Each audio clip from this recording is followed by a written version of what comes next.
Monsieur, rebonjour et bienvenue pour cette nouvelle édition de Midi au Caire pour ce dimanche le 22 août 2021. Nous commençons tout de suite notre sélection avec cette information. Le président Abdel Fattah el-Sisi a affirmé le soutien de l'Égypte aux efforts déployés afin de renforcer la sécurité et la stabilité de l'Irak, ainsi que les efforts du gouvernement irakien pour renforcer le rôle des institutions de l'État et de la souveraineté du pays. Ceci est intervenu au cours d'un appel téléphonique entre le président Abdel Fattah el-Sisi, le premier ministre irakien Mustafa al-Kazimi, où le chef de l'État a déclaré que l'Égypte poursuivra le travail concernant les aspects de coopération avec le côté irakien dans les divers domaines.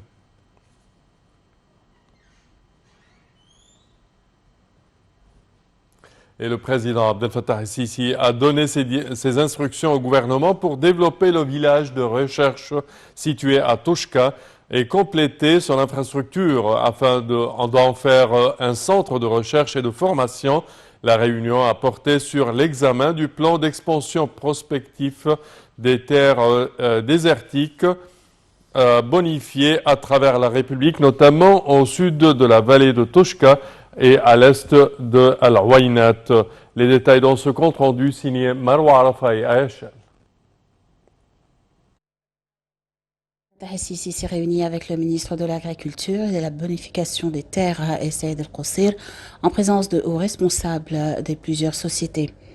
La réunion a porté sur le suivi des futures extensions de la remise en état des terres désertiques au niveau de la République, notamment dans le sud de la vallée de Toshka et à l'est de Al-Waynat.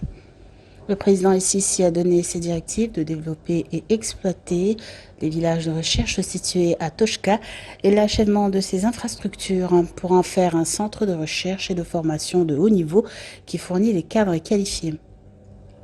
Le projet sur l'agriculture intégrée dans l'oasis de Siwa a également été présenté, où le président a dirigé pour atteindre l'utilisation optimale à travers ce projet des caractéristiques naturelles à distinguer de la région. La réunion a également examiné la position exécutive de la Société égyptienne des mines et de la gestion et de l'utilisation des carrières et des salines. Le président a ordonné que l'entreprise, avec sa nouvelle structure, contribue à la bonne gestion de l'exploitation des richesses minières en Égypte, ce qui contribue à maximiser leur valeur ajoutée au profit de l'économie.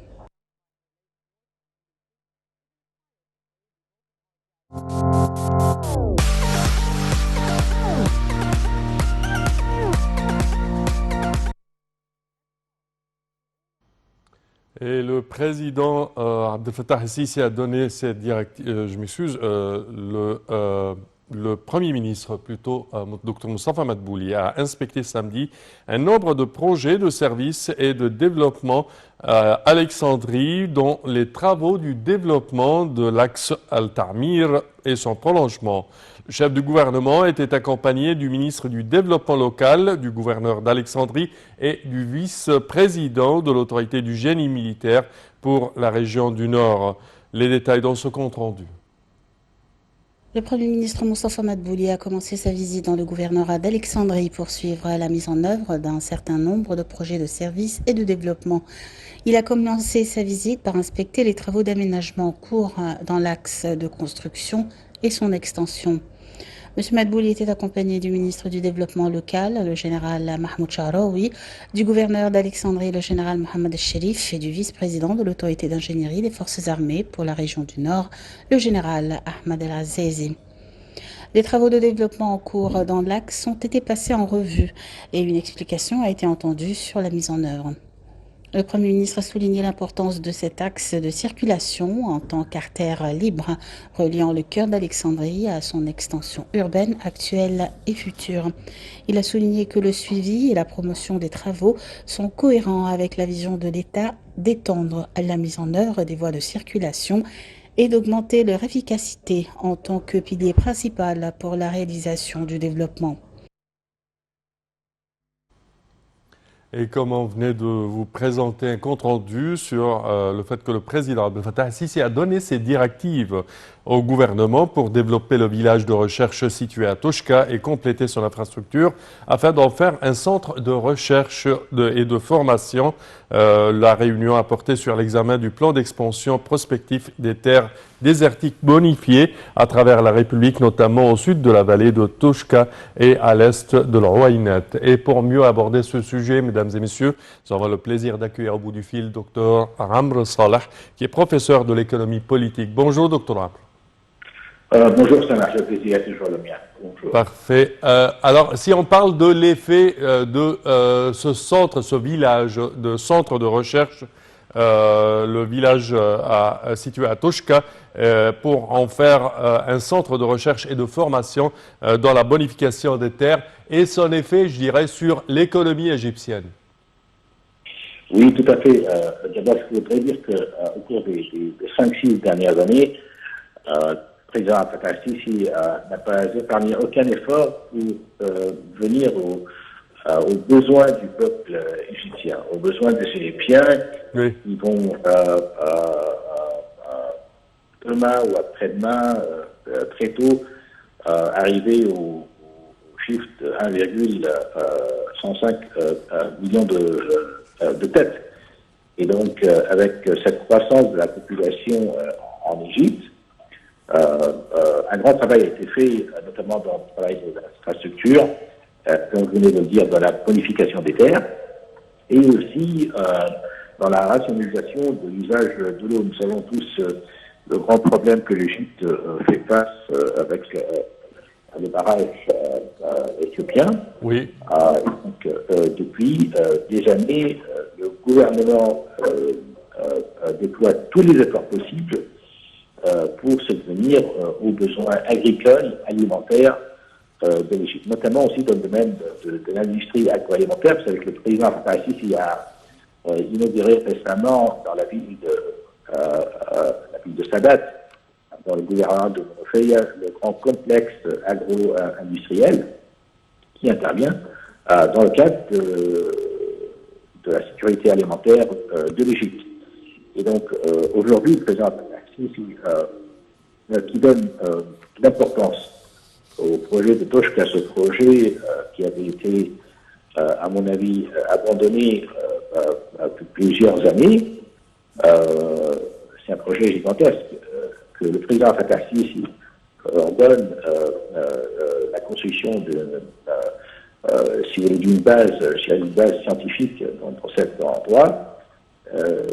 C'est un signe que le gouvernement et le gouvernement égyptien entend déployer tous les efforts possibles pour subvenir aux sécurités alimentaires de l'Égypte, notamment dans le domaine de la recherche et de la recherche agricole. Parfait. Est-ce qu'on peut s'attendre à des progrès à travers ce village de recherche à Toshka? Les résultats sont attendus dans combien d'années, par exemple? Écoutez, moi, j'ai personnellement visité la région de Toshka il y a quelques années, peut-être 15 ans auparavant. Oui. Il y a une infrastructure importante qui avait été déployée au cours des 20-25 dernières années. Mais comme je vous le dis, le projet a été abandonné de par les changements politiques et économiques en Égypte. Oui. Mais je pourrais vous dire que ce projet, cet endroit, cette région, présente beaucoup d'importance pour la sécurité alimentaire de l'Égypte. Et je crois qu'avec aussi le rythme que nous voyons dans la termination des projets d'infrastructure en Égypte, et tous les grands projets, que ce soit dans le canal du Suez, que ce soit dans la nouvelle agglomération, que ce soit dans la bonification des terres, je crois que dans 4-5 ans, nous aurons de nouveau un grand projet économique agroalimentaire dans cet endroit. Sachant qu'il existe là-bas, l'infrastructure est déjà omniprésente, et il est uniquement état de ce qu'on appelle politique will, ou la volonté politique Et aujourd'hui, il existe une volonté politique pour pousser et mettre en avant beaucoup de projets d'infrastructure qui avaient été arrêtés ou traînés pour des raisons politiques et économiques au cours des dernières années en Égypte. Parfait, Dr Hamoud Saleh. Nous tenons à vous remercier de vos explications. Merci à vous. Je répète que vous êtes professeur de l'économie politique et ancien conseiller du directeur du FMI. Et nous enchaînons, chers téléspectateurs, avec cette information. Le ministre du Développement local, Mahmoud Chahraoui, a apprécié le soutien apporté par le Programme alimentaire mondial, la PAM, à de nombreux gouvernorats au cours de la dernière période, saluant le soutien important apporté par le programme à l'emploi irrégulier et aux familles les plus nécessiteux dans un certain nombre de gouvernorats de Haute-Égypte. Ceci est intervenu au cours de son accueil du nouveau directeur du Programme alimentaire mondial, le PAM des Nations Unies en Égypte, en présence de plusieurs responsables ministériels. Chahraoui a exprimé son espoir de poursuivre le processus de coopération et de coordination et de travail remarquable entre le ministère et le programme, qui est l'un des meilleurs partenaires internationaux, ainsi que de s'appuyer sur ce qui a été réalisé à partir de projets de développement importants et des partenariats efficaces au cours de la dernière période dans le cadre de l'accord de coopération signé entre le ministère et le programme. Et le Conseil des ministres a publié les données d'un rapport selon lequel l'Égypte a réussi à assurer les stocks de marchandises stratégiques et à contrôler les marchés malgré les mauvaises répercussions de la pandémie de coronavirus sur les marchés locaux et internationaux. Selon la présentation schématique, les contrats des marchandises de première nécessité ont atteint 52,5 milliards de livres égyptiennes au cours de la période allant de mars 2020 jusqu'à juillet 2021. Selon les données de la présentation, le stock de blé est suffisant pour 6 mois, alors que le stock de sucre couvre 5 mois et demi. La présentation a également dévoilé que le projet de construction d'entrepôts stratégiques vise à augmenter le volume de stock pour couvrir entre 8 et 9 mois au lieu de 4 à 6 mois. Et le ministre de l'Éducation et de l'Enseignement, Tariq Shawqi, a annoncé que la nouvelle année scolaire débutera le 9 octobre d'une manière régulière avec la présence complète des élèves, enseignants et administrateurs et avec l'application du système du cahier d'appel. Tariq Shawqi a déclaré sur sa page sur les réseaux sociaux que les sources numériques et les réseaux Internet seront complémentaires au processus éducatif et non des moyens alternatifs, sauf dans les cas de nécessité et de pandémie.